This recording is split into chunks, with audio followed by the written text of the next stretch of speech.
সব খেলা ঘুরিয়ে দাদুর হাত থেকে কম্পাসের বাবাকে বাঁচিয়ে নিল বিহান।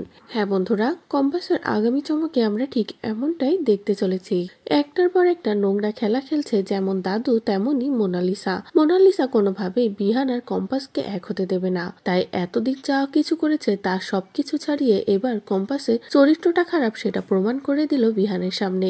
আর এটা দেখে তো বিহানও বিশ্বাস করে নিল।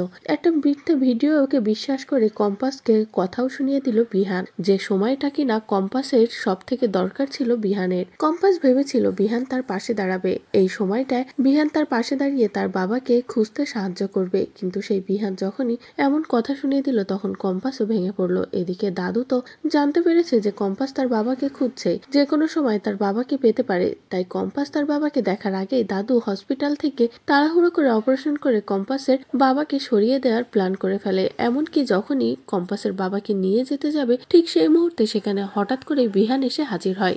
বিহান সেখানে এসেই দাদুর কাছ থেকে কম্পাসের বাবাকে উদ্ধার করে নেয় আর কম্পাসের সামনে নিয়ে যায় তার বাবাকে। এদিকে কম্পাস তো বিহানকে দেখে আর বিহানের সাথে নিজের বাবাকে দেখে পুরো অবাক হয়ে যায়। অন্যদিকে যে দাদু একটার পর একটা খেলা সাজাচ্ছিল সেই দাদু পুরো অবাক হয়ে যায় বিহান এমন একটা কাজ করায়। অন্যদিকে মোনালিসা ভেবেছিল যে এই সবকিছুর ভিড়ে সে বিহানকে আটকে রাখতে পারবে, কিন্তু মোনালিসার কোনো কথা না শুনে কোনো পাত্তা না করে অবশেষে বিহান চলে গেল কম্পাসের কাছে। তো বন্ধুরা, এবার যদি সত্যি এমনটা হয়, কম্পাসকে চমকে দিয়ে অন্যদিকে দাদুর সব খেলা ঘুরিয়ে দাদুর হাত থেকে কম্পাসের বাবাকে উদ্ধার করে নেয় বিহান, তাহলে সেটা দেখতে তোমাদের ঠিক কেমন লাগবে কমেন্ট করে জানাও। পরবর্তী আপডেট পেতে চ্যানেলটি সাবস্ক্রাইব করো।